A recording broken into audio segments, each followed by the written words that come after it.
All right, let's go ahead and open 1:30 p.m. the Homeless Community Advisory Group meeting on the 12th of June. This is our quarterly, so let's do a quick roll call.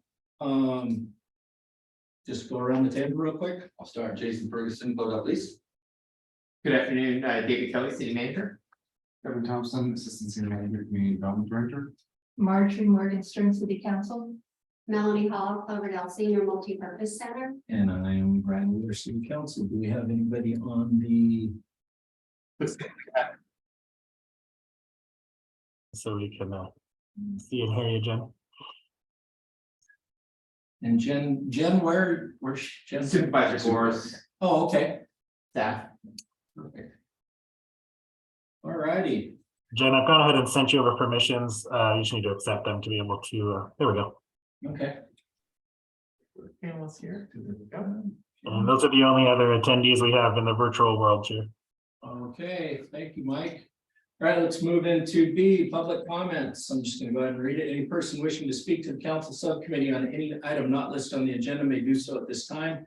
Members of the public have the right to speak on any item on the agenda. At this time, the item comes up for consideration pursuant to the Brown Act. The subcommittee is not allowed to consider, issue, or take action on any item not listed on the agenda. 3 minutes are typically allotted to each speaker. Do we have any public comments?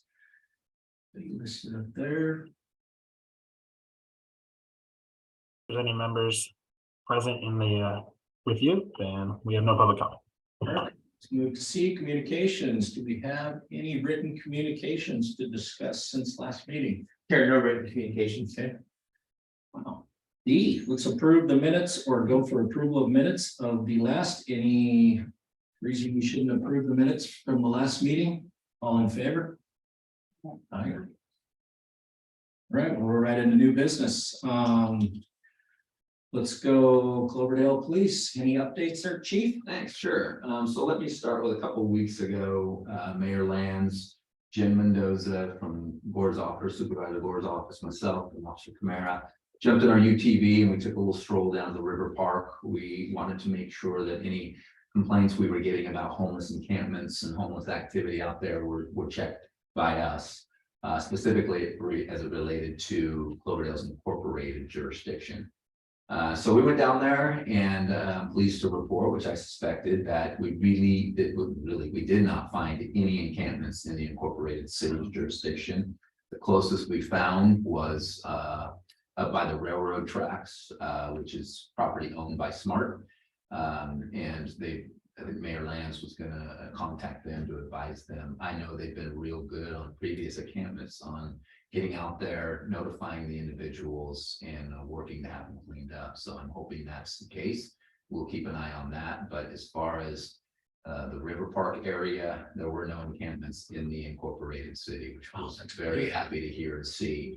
And we assisted them as we went through the encampments, even though they weren't our property. We wanted to be sure and be out there with them. And then they have the sheriff's department also assisted and came out and helped Jen and Todd through another encampment out in the county's jurisdiction. But again, happy to report that what was being reported to us and the county was not actually what was taking place. So it was always really good to hear that and see that. So that was something positive that we did, and we'll continue to work the riverbank. That's what we bought that UTV and be out there and check it out. And we addressed fairly quickly on some of the things that we come across. I know there was property that was out on one of them that we have taken before, but law prohibits us from restricting access to that property if we've done the proper notifications, which we have. And then I also want to, and I don't know if Reach for Home is on here today. Margaret's been wonderful in helping us out. I've called her a couple of times on an individual that hangs around our plaza regularly, and we had quite a problem with them after the completion of these new restrooms in the plaza. The individuals taking advantage of the resources that are available, toilet paper that was purchased by the city, and really causing us a lot of problems in the restroom. And so I reached out to Margaret in hopes that we could try to find a resolution, because as we know, resting is not necessarily the appropriate response here. Other avenues, 5150 trying to get him into placement hasn't always been successful. So when I explained the circumstances to Margaret, she was very sympathetic and got Rich, their responsive person that works for Reach that goes out to the river. He was aware of this individual and was already in the process of trying to work with him, find him some wraparound resources, services, and housing. Now, do we have, you know, that right across from the Veterans Building up there, there's the home, I forget what it's where the veterans are, a lot of veterans. Is it the Wallace House or? No, it's not the Wallace House, it's right The new one? right across from the Veterans Building in the pool. No. That's I the, always see a Reach for Home van there. right, So I'm just wondering, do they have to send somebody from Healdsburg up here from Reach from Home, or do we have a local rep that we can call and be like, hey, you know? So Margaret is who we contact for that. Rich is like our local guy who comes out and does that, and that's who she either contacts, puts us in contact with. We dealt with a couple, an elderly couple, we were having quite a bit of problems with that were actually evicted from a home, and it was a real challenge. Rich and Margaret were very successful in that, but Rich ultimately was the one that came out, transported, and took care of a lot of those measures, which I suspect he also did or is going to do for the individual I'm talking about. Needless to say, whatever the case is, and I need to reach out to Margaret to find out what the outcome was. That individual hasn't been seen here, so obviously something took place to start getting those wheels in motion. So I'm really happy about that. And our relationship with Margaret Reach for Home has been great. She's been very responsive every time I've called. And I was hoping she was here today so I could give her a shout out for always stepping up and helping us out with some of our concerns about some of our folks here. And as I always do, I just end this on, I give stats on what we've done on what we call homeless related incidents. And these include any calls that we've gotten, but also our self-initiated activity of walking the plaza, contacting individuals in different locations. Since our last meeting, which I believe was in February, we've had 126 different calls and or activities, self-initiated activities, homeless related. Is that more than before? I can go back and look. It's a little bit higher. We were starting to come down a little bit, but we have to include calls on this individual alone. There was 26 just since the beginning of last month. See, and I guess the reason I'm saying that is it seems when you go around town now, down here at the plaza, I've gone down the river trail numerous times and pleasantly surprised, like I'm not seeing what I used to see a year ago. Right. I'm not seeing the camps. I'm not seeing a lot of people hang out at the plaza. The parks are pretty good. And I'm just like, wow, what are we doing right here? You know what I mean? So Yeah. Well, it's a collaborative effort. It's a team effort. It's Reach for Home. It's other services by the county. It is those collective things. I know I've been pretty vocal about the lack of resources, but I will say some of those that do come up here to Cloverdale are really, making the initiative. And Jen coming out from Board's office to ride around and take a look at what we're hearing and what we're actually seeing is really big. Because if anybody has the ability to move forward on addressing the issues, it's Jen and Gore's office. So, but we've been real happy with the progress, and our officers continue to be active in the foot patrols.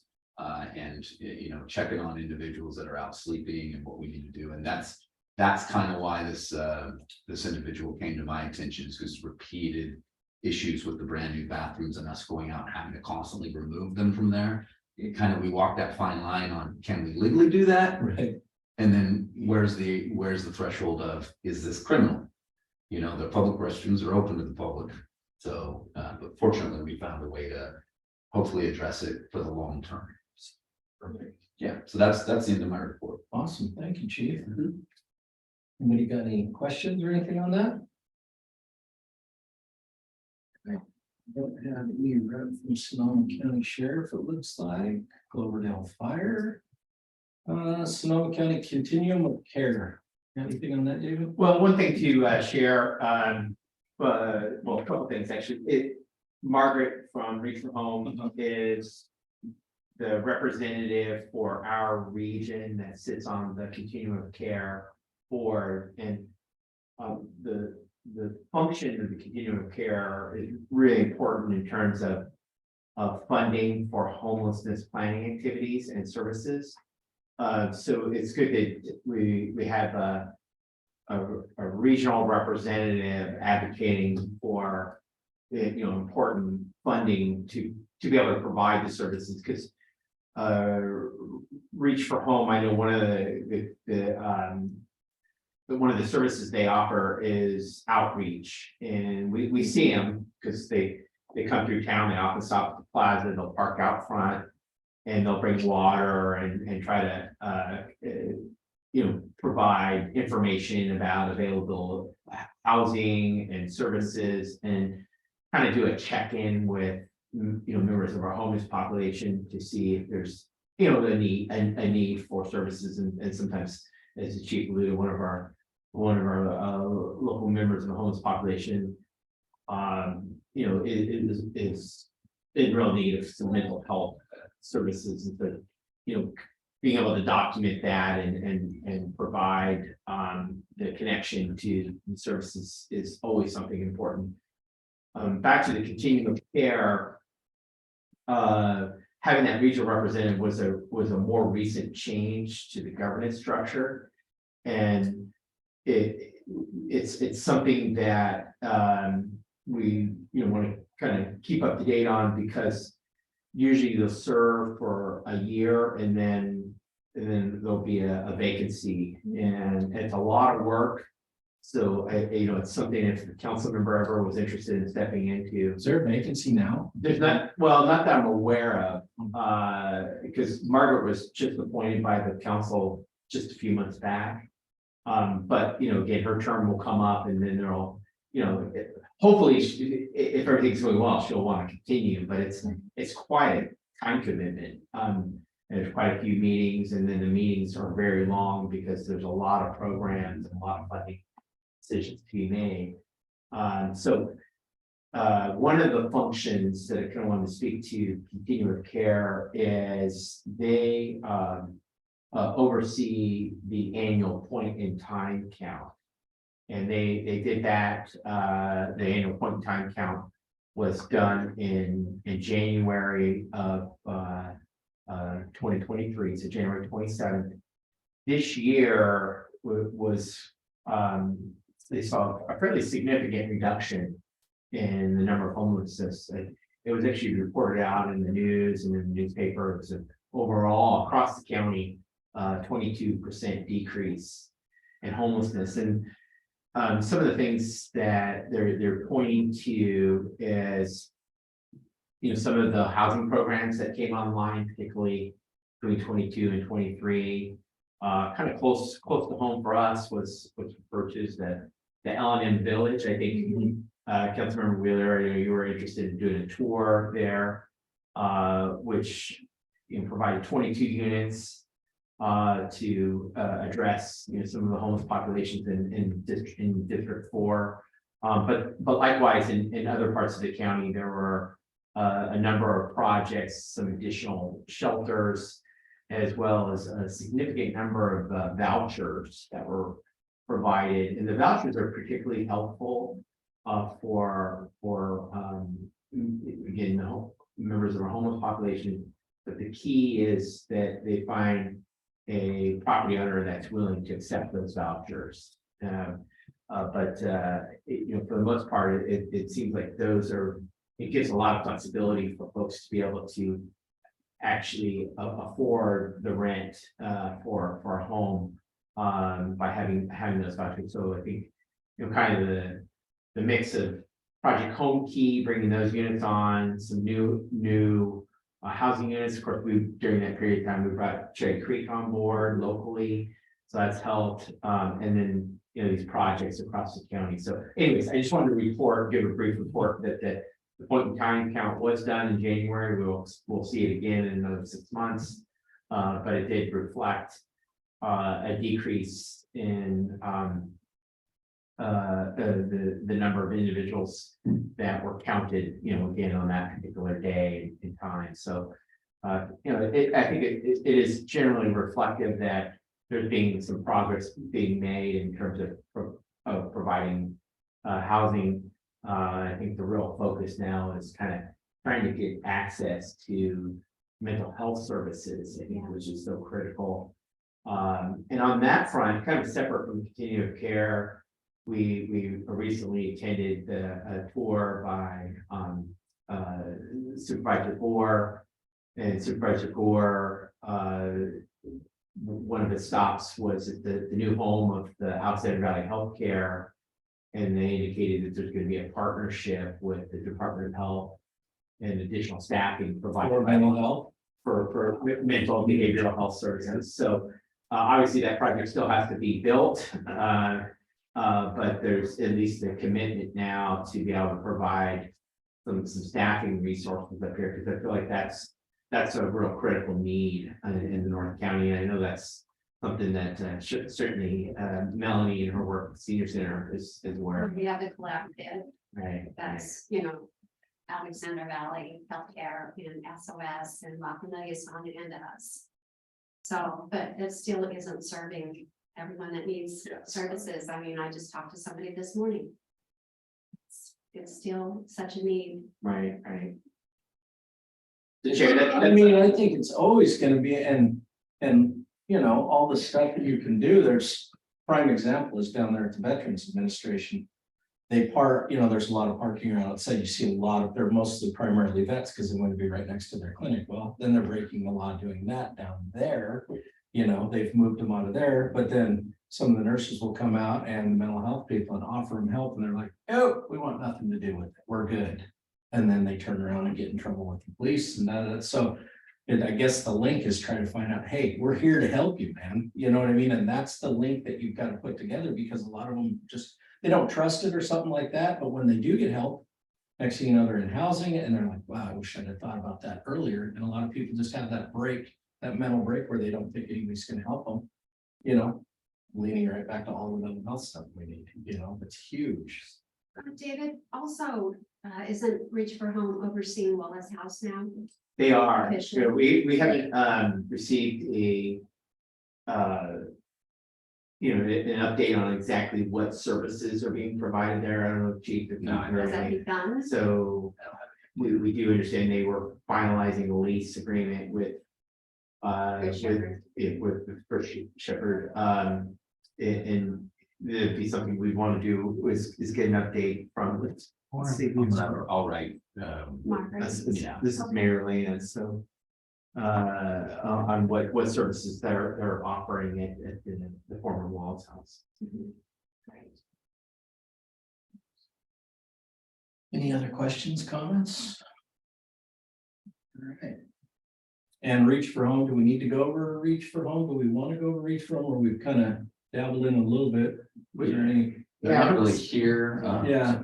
I gave a little bit of an update Right. on how they've assisted us on a couple of occasions here in the city. Yeah. I have a question about that. Are they still coming up here? I thought they were here on Fridays, and maybe Tuesdays. Yeah. Do we know that they are here on Tuesdays, once a week? Tuesdays for sure. Yeah, and they've assisted us in that capacity, and I want to say it was on those days, so Tuesdays. I believe so. I have to double check. I don't know. Over there with Living Water Church on Tuesdays afternoons? That's where they used to bring the showers and all that in? Yeah. Okay. Do they still? I don't know if they're doing that way. Yeah. You say, why don't I check in to make sure? on Okay. that, so that we Okay, can- at least that way, when people walk through our door, we can let them Right. have that information. And even maybe a new flyer. Yeah, I'll make sure we reach out to Margaret and let her know. I don't know why there's no one here, but Plus, it'd be We're nice here. to meet the guy that goes Okay. around the van. What's his name? Rick. Rich, Rick. Yeah, it. Well, he's Richard, but he goes by Rick because his dad was Rich, is Rich. Caparetta. I was in the ballpark. Like Yes, maybe you he were. could come Yes, to sir. the next meeting, so Brian and I could meet. Yeah. he's come to a couple of meetings. We can certainly invite him. Yeah, we'll He's reach out. one to in him the and see if he wants friendship. to do that. Yeah. I mean, it's gonna give you some good, down and dirty, you know what I mean? That's the guy that's gonna have a lot of info on what all these guys are saying and what he's really hearing out there, He's So that one might be a in the good trenches idea. For sure. Mhm. All right, Alexander Valley Health. Looks like they broke ground today. Or Yeah. they've got equipment down there, so we're one step closer. And we have that email from the architect. Yeah, That's exciting. it is very exciting. I know. Design team working towards late July building permit. Geraldine Race also working on Washington Street extension. Some delays, but we're getting started soon. Nice.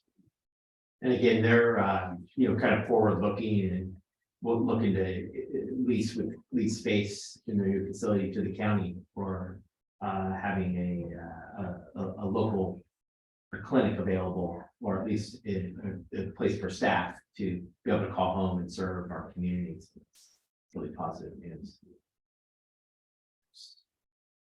All right, anybody got anything else? We'll put it under the umbrella of other. You got anything? Well, I have a question. This one woman keeps hanging around the plaza and I see her in front of the liquor store. I'm just wondering, like, what's her story and if she's been offered help or what? Well, I'll simply say this, it's about everybody you see here, unless they are brand new, and I doubt that this. No, person she's is not new, brand new. Right, I think I know you're talking about the names. Yeah, she's got But- blonde hair. Yeah, we've gone out with that individual multiple times, have done the 5150 process, have done, I think even the best process, because unfortunately sometimes when the other resources aren't working, our only option is that. Sure. If there's- No, I understand. I know I just got a call on that individual last week about running down the road, clothing kind of thing. Well, she'll be in front of the liquor store with Yeah. like wet pants. Correct, Yeah. yeah, we've addressed that multiple times. And I'm not saying we're giving up on it, it's just. No, it's difficult. We're challenged in Yeah, some of those I get areas, it. and that's a classic example of that. So we'll continue to work on that. I know, I'm pretty sure I know who you're Oh, talking. you know. Yes, sure. Yeah, so we'll keep working on that, and maybe that's another good conversation with Reach for Home.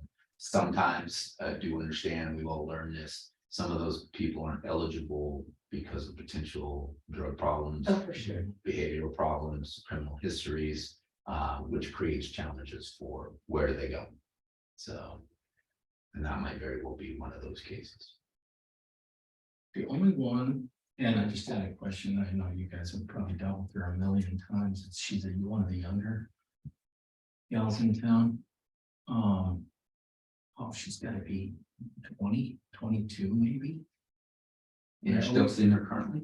Well, I saw, and my concern was, I saw her a couple weeks back and, oh my gosh, she was beat up. Her face was just, somebody beat her up, and she's one of the local meth users, big time.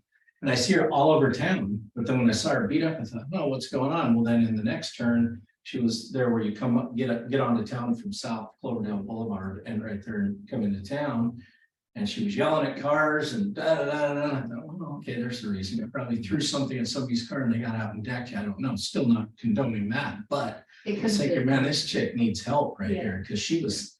I can't remember her first name. I know I've been told I see her all over town walking, and you can't nail down like an area. It could be Right. 7-Eleven, it could be on the north end of the side of the map, but Yeah, yeah, she was really bruised up, and I was like, Yeah. wow. So, Well, I'll I'm so take this- concerned there. I'll state this again about some of the regulars you see. Yeah. It is not for lack of effort of trying to figure out Oh, I where to know. take and what to do. Those avenues have been done, Yeah, and we keep circling back, which is, one Yeah. of our challenges. and I think that's one of the, I think she's been offered help, and she's a big, nope, nobody's gonna help me, I got it under control. And that's the other Okay. issue. So Exactly. we wind up unfortunately with incarceration at those, Right. but the incarcerations aren't for anything that's gonna stick, last, or provide enough jail time to get Right. the ODS counseling, Yeah. the drug counseling, the other things. So that's kind of this challenge we have. Prop 47 has a Yeah. big problem there for that. Agreed. David, I just want to confirm that you did say that across the county, it's down 22%. That's correct. That's That's very substantial. Mhm. that's as provided by the county. I haven't actually seen the numbers, but they on a regional level. Let's see if I have it here. But overall, this was sent out May 24th with a press release from the county. From the consensus taken on in January. From the results of the point in time count, are on Friday, January 27th. Okay. That's really good news. You know, Yeah, I just saw that too. I can't remember. It's just, Democratic. you know, it's in the PD. Well, I was just going over it before the meeting and I saw an exact 22%. I've got about 10 things open, so maybe we'll search for it again and find it, but it was. Yeah, It's not what what it- you were. the number show is, and again, these are in aggregate, and I haven't seen the breakdown by region. But the number of unsheltered decreased from 2,088 in 2022 to 1,291 in 23. With many of those individuals going to shelter, so the number of sheltered individuals went up from 805 to 975. So basically, it's moving some of those folks into temporary shelters. where it starts, those services. I wonder what Cloverdale's percentage was. I mean, the point in time only occurs once a year, so it's, I you know, get it. it's sort of It fluid. fluctuates. Yeah. It's still good news. But it does show progress. Jim, wanna say something? See our hands up. No.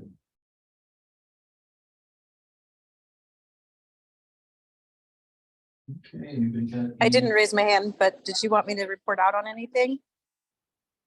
Sure. Well, Janet, just if you have any updates on the point in time count as it relates to Cloverdale or District 4? I don't. So the numbers that you guys have are the ones that we have, but usually what will happen is in the coming weeks or sometimes a month or two later, they'll get the more broken down data with the different regions and things like that. So so we should be getting that shortly, and I'll share that with you all when I get it. Hey, Jen, this is Brian Wheeler. I'm just wondering on the point in time, I know they do it annually, but is that set in stone? Is that something like we were just talking that they could do this, couple times a year and just stay up on the data? Is that something that can be done?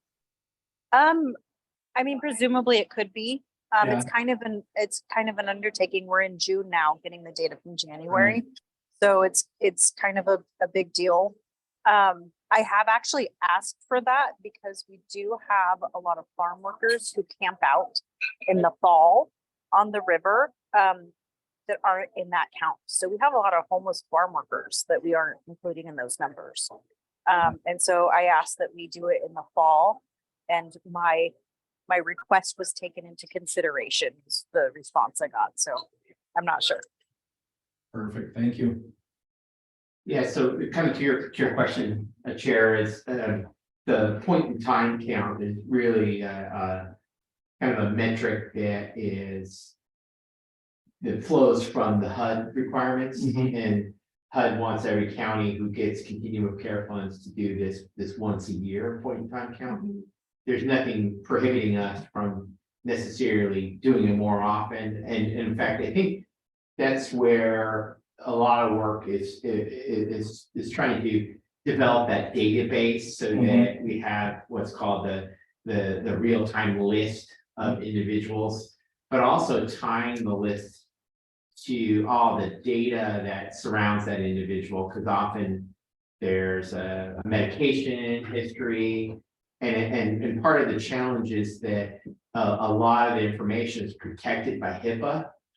And so how do you develop this information wheel, if you will, where people have access to information, but not necessarily, if it's an outreach worker, all the sensitive data, but they need to have that data to be able to understand what are they missing a medication? Is there, what is the diagnosis for some of their mental health concerns? So that's what I call work in progress. And I know our chief's been kind of involved with that and Reach for Home and trying to figure out how are some solutions we can bring all this data together to help make, data informed decisions regarding the individual care for members of the homeless population. So it's something I think, I mean, there's one, we need more people. seems like a hurdle every, this homeless is huge, you know what I mean? And there's a hurdle every corner you take. You're like, okay, I gotta jump over this one now. And see it. And so, yeah, it's not an easy thing to deal with. I think everybody in this room knows that. You know what I mean? You're never gonna, it's not a snap your fingers and it's gone, everybody's happy. There's gonna be challenges across the board. So I just thought that maybe, you come up on twice a year, and I understand you meet the HUD requirements for the annual thing, but then boom, then you get more of a, I don't know, maybe more of a, not necessarily countywide, but a Cloverdale. Okay, here's what we got, and we got a really good, parameter of what's going on in Cloverdale. But then, I think Rick Caparetta from Reach for Home would probably know. that's what I'm thinking. He's out a couple times a week, so. Yeah, almost any time when you ask him, he could give you pretty close to almost exact numbers, within a few individuals. They seem to really know who are the key individuals and where they're at and how to contact them. And so, they usually, if you ask them, they'll give you a pretty solid number in terms of the number of individuals. I think we were up around 25, and I think we're down into somewhere between 10 and 15, somewhere in that area. It's progress. Yes. All right. All right, anybody have anything else on that? I have a Or any other question. questions? Okay, they live in homes that Reach for Home provides where they have roommates, but after a while, do they get moved into permanent housing, or how long do they have to stay in a home with roommates? Yeah, I think that's a great question. I think, that's an area, let's ask Margaret to give a report. Because I think in certain of the homes, they're under different program deadlines, even though it might be the same physical place. So. But there's different programs. Different programs where there's different timelines associated with the care and how long they stay. And some of that's dependent on the kind of funding that's being provided. I'm not sure that there's a one size fits all. Oh, for sure. But it seems, my sense is that some of the individuals have been in these homes for a fairly long, what I would consider maybe a long period of time. Meaning that it's not just for a short period of time, unless they're able to get them more permanent housing or get a voucher or something that enables them to find a more stable place to stay. So Margaret, my understanding is that once they get into like a transitional housing or certainly hooked up with Reach for Home, is that they then assess and get them on the list for coordinated entry, which is what they did. That's what they took off of to fill up the Cherry Creek Village apartments. And then they look at all the criteria of who's coming with, they exhaust that list, and that is how that starts to transition over. That's probably a really slow process. I think when you're shelterless, every day seems long, and I'm sure it is slow. And also, my latest understanding is that seniors are the fastest growing homeless population right now. Oh, I believe it. They can't pay the rent, high rents. Yeah. And we ran into a couple of those, and thankfully Reach for Home was very beneficial. They were challenged just trying to figure out the solution as well. So. Yeah. Any other questions? Well, at some point, Else? is it possible that we could build some like small apartments or something for people that are transitioning out of Reach for Home, like that we could make it so that more homeless could have homes in Cloverdale? I mean, That's certainly a policy decision that we could bring forward from the homeless committee. I think Cherry Creek Village is our most recent example of doing that, and that was a project that was 10 years in the making, and it required a very significant investment. And of course, in that case, we owned the land, and had to utilize various funding sources to make it happen. So it'd be a question of, can we is there, what model do we want to look at? What's the, what are the funding options and what are available resources do we have to construct it? This one part of it, and then it's I think the bigger challenge is the ongoing services and maintenance of either the facility or continuing to provide the services. And that's where looking to the continuum of care, because really they're the entity that is got the majority of funding around homelessness, is getting funding resources dedicated to a program. Healdsburg, one of the avenue they used was the Home Key program. Yeah. To purchase the property, convert those units. And they're gonna have an ongoing funding commitment once the Home Key fund. So they were successful in getting a allotment of continuum of care funds to provide services. But as we know, those funds Only go so far. are only for a period of time. 5 years. And what we're seeing kind of at the state level is, with this latest fiscal year, there was a lot of cuts. And of course, one of the things that was cut at state level was funding for homelessness. Thus, this is where the mayor signed on to a letter to ask the legislature to, at the very least, maybe not at the same level, but to set aside or continue providing funding to cities.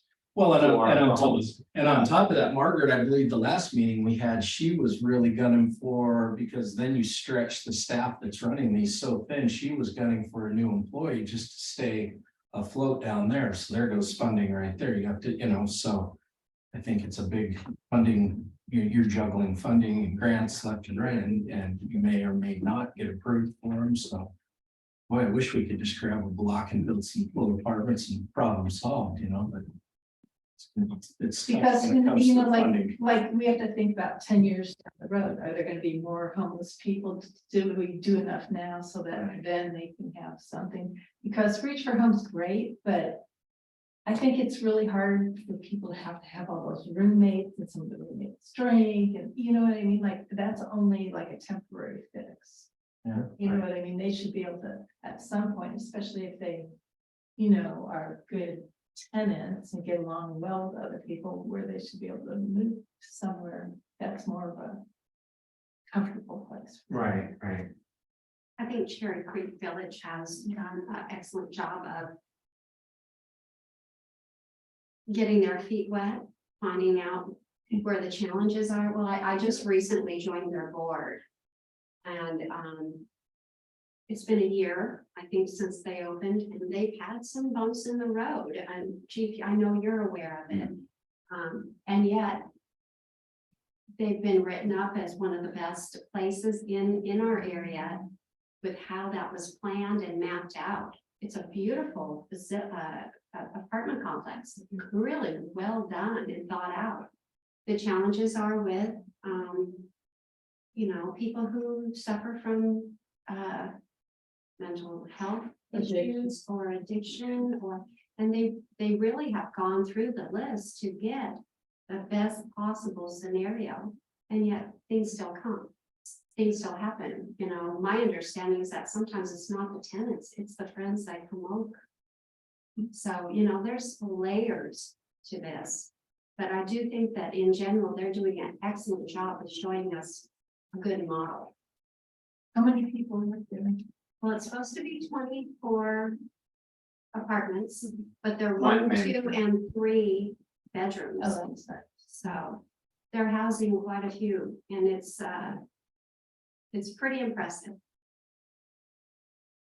Right, and that project was kind of designed, one, it was to meet the zoning, of course, but it was the number of units kind of tied pretty closely to about how many individuals were homeless in our city. So, we tried to, as best we could within the system constraints, try to make sure that they're available for the Like Cloverdale first. right, Which right, makes sense. yeah, I mean, it was difficult because of the way the regulations are to make it absolute, but that was really the goal, was to try to Because prioritize. coordinated entry has their own thing. Yes. Fair housing laws make it hard to just say this is for Cloverdale only. Oh, yeah. So. And they even make it hard. I mean, it used to be they had drive shelters in Marine and Sonoma, and then due to fair housing, they turned them wet and all hell broke loose. And like a bunch of people that worked at those shelters understandably quit. Yeah. Yeah, what we've seen is this fluctuation, I think. For a period of time, it was, let's bring new units on, it's build housing. We saw, and that's kind of what continued pairs were reporting on, is we brought a lot of units on. But now we're seeing this tremendous need for services, and then even the Department of Health is saying, we have funds to deliver services, but we don't have the personnel, so it's. Yeah. Now we're trying to hire folks with the necessary expertise Yeah. to meet the funding requirements to provide those services. So, it's kind of moves in waves. And so at some point I could see we'll come back around and say, well, now let's focus again on building more units. Whereas I think the issue that we've experienced is the folks that need housing or want housing, we're able to get them into shelter, get them covered. It's the more challenging individuals with the mental health and the addiction issues that have been where we've kind of had a lot of challenges and haven't met maybe as many inroads yet. So Mhm. But still a lot of progress. Definitely. and but the other part, and this is the acknowledgement that the work that the chief has done in particular is the collaboration with our partners. We didn't previously have a real relationship with Reach for Home, with your help, Melanie, with the chief, and outside of Valley Health, all coming together and trying to figure out. Like minds trying to solve these difficult issues. And at least the collaboration and the communication is there.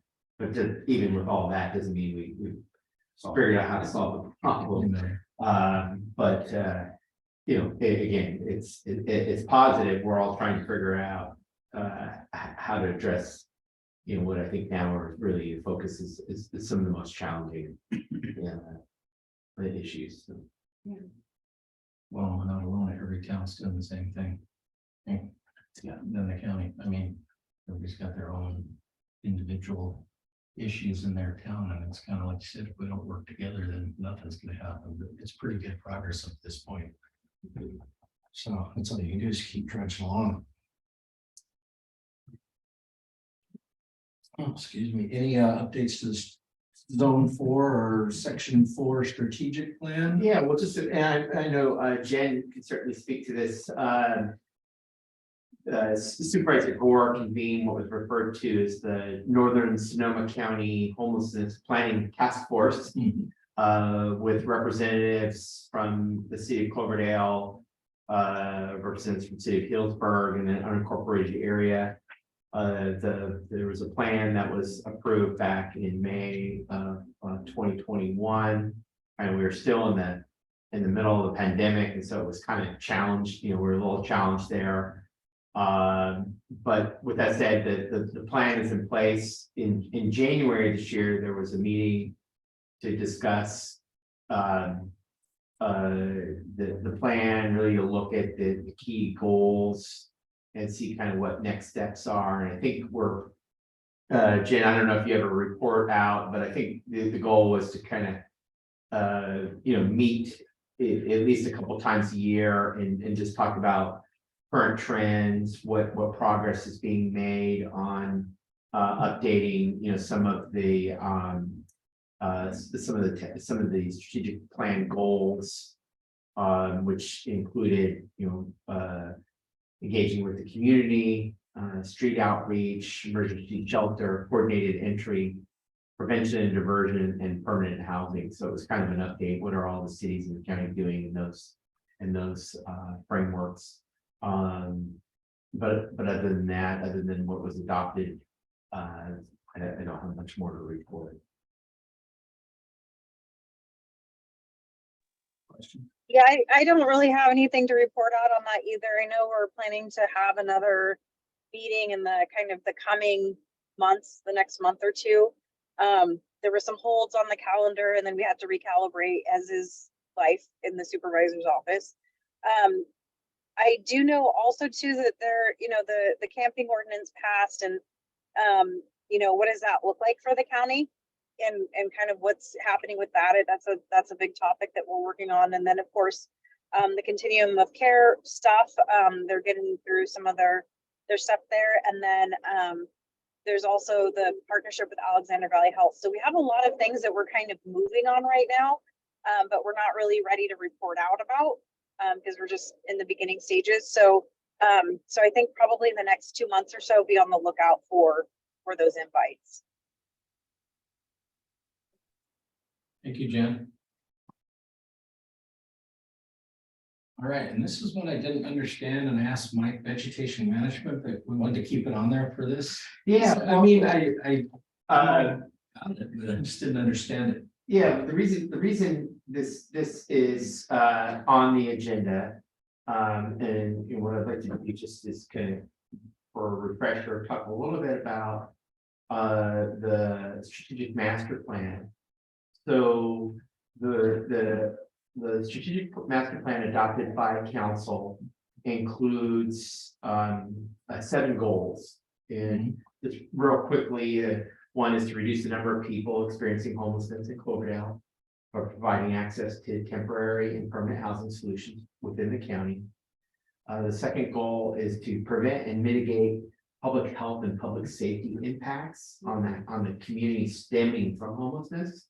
So I want to kind of put a pin on that one just for a second. The other 5 goals was to implement programs to prevent homelessness. So I think that's one we might want to talk about, particularly for maybe seniors that may be on the verge of losing housing. Number 4 was provide coordinated outreach and support services to homeless families and our homeless individuals and families. Increase community awareness of the Cloverdale Homeless Initiative as progress. That's really about giving community updates. Advocate for systemic change at the county, state, and federal level. So it was kind of a outward facing voice to say, hey, state, federal government, we need funding for this. And then last but not least was to develop a governance infrastructure to facilitate collaboration, provide oversight, support development of the and implementation of the strategic plan. So during the development of the strategic plan, you get the 7 goals, but within each of the goals, there's a long list of objectives. And what actually Kevin did was, at the recommendation of the community advisory group, was to conduct a survey of the community to prioritize the objectives. And one of the objectives that was ranked number 1, I think at the time there was a number of fires that were occurring in River Park related to encampment activity. That may have driven the survey results, but one of the highest ranking survey results was a fire prevention. And so I bring that in here because veg management in general is so important for just addressing fire threats, but in particular because some of the encampment activity was occurring and was popping up in areas that were in unmaintained vegetation areas. And it enabled the kind of encampments to kind of grow and remain hidden for one. But what we saw with that is a significant increase in fire threat. We were seeing fires weekly, and it was obviously the time when we were right in the middle of the drought, really dry, a lot of concern. So we really what I wanted to share here is that this is an area where, particularly given the leadership of Mayor Lands and then the work by our park superintendent to really focus on getting a lot of vegetation management work done at the river park. Most recently, especially with all the rains we got this year, the vegetation, the weeds were kind of out of control. But the fire district most recently stepped in with their masticator and helped to generate a fire break, which is again important for public safety, but also I think it's opening up that area that if we didn't do that work, could easily become an encampment area that requires then enforcement. But by keeping it mowed, keeping it maintained, we're reducing the threat, but we're also reducing the potential for those areas to become, a pop-up encampment because it's kind of behind the hidden curtain of vegetation. And makes it challenging, and for some, it's also a reason not to use the park, and that's not what we want. We want eyes on. We want folks to use our great river resource. So that's the reason there was an update there. It's just I called Mike, this might be on the wrong one. He's like, no, we want it. I was like, okay.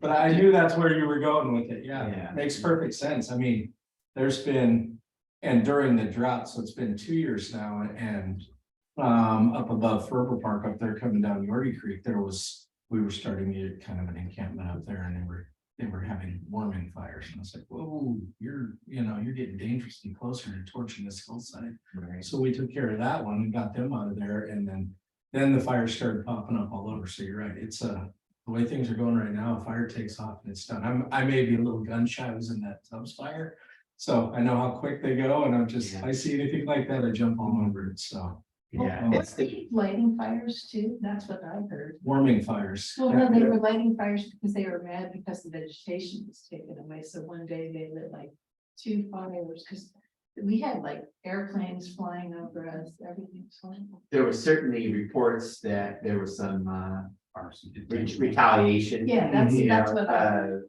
concerns. from a reliable person. So it was concerning, Yes. and it just spoke to the need to really, dedicate resources to reducing vegetation out there, and I know from our fire district personnel that to create that break at the river is such a key break point, for it to come up the hill. So if we can manage it, keep it there, it's gonna mitigate potential catastrophic wildfire that might impact the city, but also because of some of the encampment activity. Is the county helping with that? Do we have that? Because I thought the county was, when Todd was overseeing it, I thought the county was also helping out with that. Yeah, the county was a real resource in terms of providing funding for veg management, particularly on the city side of River Park. But they've also dedicated resources to doing on the county side. We do have a JPA with them to do the kind of basic park maintenance, the trail, restrooms, that kind of thing. Right. But not the funding to do the extensive vegetation management. But my understanding, I know, again, Mayor Lands is someone who's been very active in advising the county. It's how important it is keeping it at the forefront, and county parks has been kind of stepping up to do more of that. We just don't want to lose, we don't want to backpedal on them, I remember just being frightened because we were evacuated as well, in 2017 and 2019, and anytime you've got fires going on and there's, like right now, we only have one way out. That summer bridge is going in late. You get fires, it's very frightening. So, we don't want to backpedal, is my point, on all the vegetation management that's been done. It just, to me, seems of high importance. Right. Yeah, I mean, most recently, we were lucky to get access to the CDF crews, the cemetery, to help with additional veg management there. We had CDF crews out at River Park, and then with the county or the Cloverdale Fire District doing work. So all these pieces working together again to help manage the threat has been really helpful, but it's gotta be ongoing. Right. Who do, speaking of that now, and I've been asked this question, this is why I'm gonna ask it too, I'm curious, is, when it comes to like doing any of the creeks or anything, what's the parameters you're working against for getting too close when there's running water? Do we have a biologist we call and he or she says, yeah, you can, you can't? Yeah, so I mean, ultimately, it's, we have to meet the requirements of the resource agencies, primarily California Department of Fish and Wildlife. Generally speaking, if there is flowing water, they don't want you working in or within close proximity to flowing water. That's what I was wondering, yeah. So for some of our creeks, we try to time the maintenance work, after the water, so that it's not flowing, but kind of getting to that permission is, in the past, we've had the permit to do the maintenance work, so we try to reduce particularly impediments that are going to be an issue during high rain events, right? Because you get a high flow, so we want to make sure that those creeks are free of debris and clean enough to not create or generate flooding. So as part of that process, California Fish and Wildlife usually wants us to do. We have to have training by a biologist that comes out and tells us all the guidelines for which each of the staff members have to follow when they're working around, be aware of nesting birds, identification of any sensitive species, and the guidelines around working in that creek environment. And so that's something we typically have coordinated. With the change in staff, it's something we've got to kind of relook at. It's less of a homeless issue and more of a kind of creek maintenance for flood, but there's also, because of the vegetation over time, it dries out, it dies, it creates fire hazard. So we try to time it. I know our parks crews, for example, in some of the park areas where there's creeks, try to time it when there's not flowing water, so you can kind of get in there and do some of that trimming work safely. That's kind of, yeah. Jen, do you have something?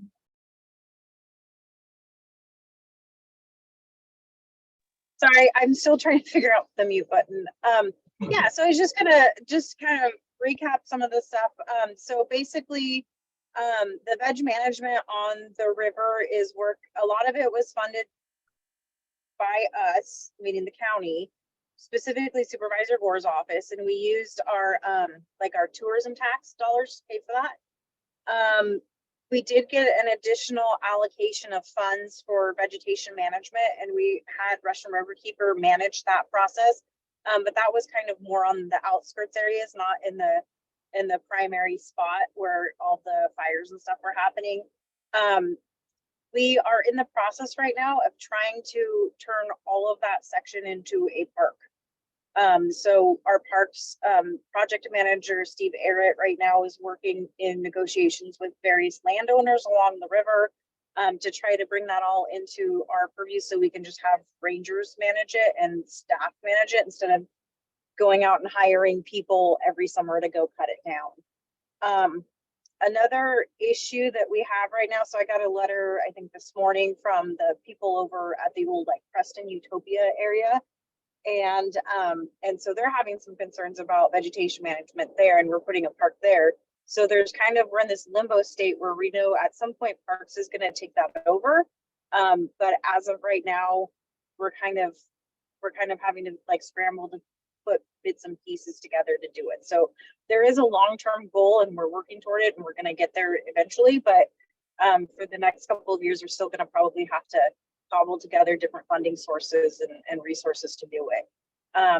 And like David Kelly mentioned, as far as resources on the Russian River part of it and the parks, we actually didn't get any permits We pulled Cal Fish and Wildlife and the State Water Quality Control Board folks out to walk it with us and tell us what we need permits for and what we didn't need permits for. And they basically created a work plan for us to work around. And so that's how we managed that. We do have a biologist that we have on staff that we also paid for out of our tourism funds. And his name's Birkin. He's a lovely gentleman. And he basically will sit there and say, okay, there's a bird nesting here. There's a, can't go here, or, that sort of thing, like how David mentioned it. So we do have a guy that we bring out for that. But it's also kind of a weird year too, because we had so much rain. We're seeing a lot more Scotch broom, which is super flammable. And I don't think that we're prepared for that. So that's something that I'm going to be reaching out to Johannes about, trying to get some broom pullers and things like that, so that we can get out and do that work, which is a little bit different than just weed eating and stuff. So, And okay. Jen, you mentioned the Scotch broom, and that's exactly what I'm hearing a lot too. It's pretty prevalent this year, and Yeah. a lot of folks are approaching me and saying, hey, this needs to go, so.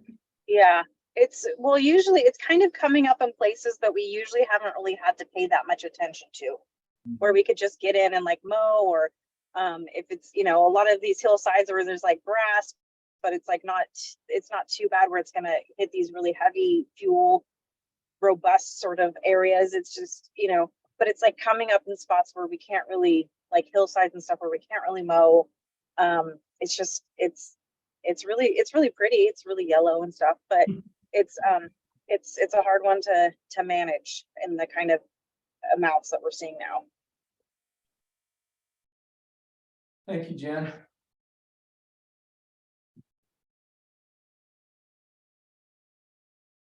All right, anybody have anything else? Vegetation management?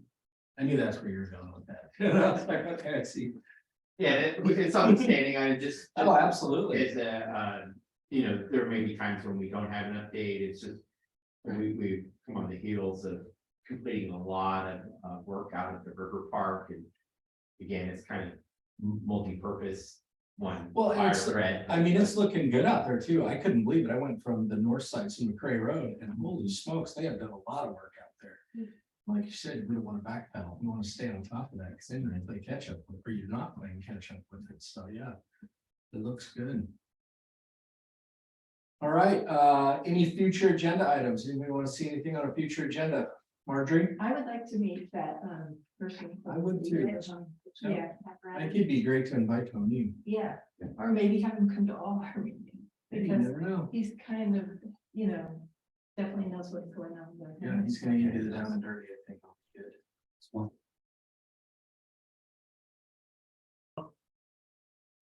Reach for home. Invite Rick Caparetta, our local outreach worker, to To the next future next homeless advisory group meeting. Anybody else have any future agenda items? Going once, going twice. All right. All right, let's go ahead and adjourn the meeting at 2:33. And the next meeting is what, Next September? Overnight. 4th? Oh, it's every 4 months. October 9th. Yep. October 9th. Okay.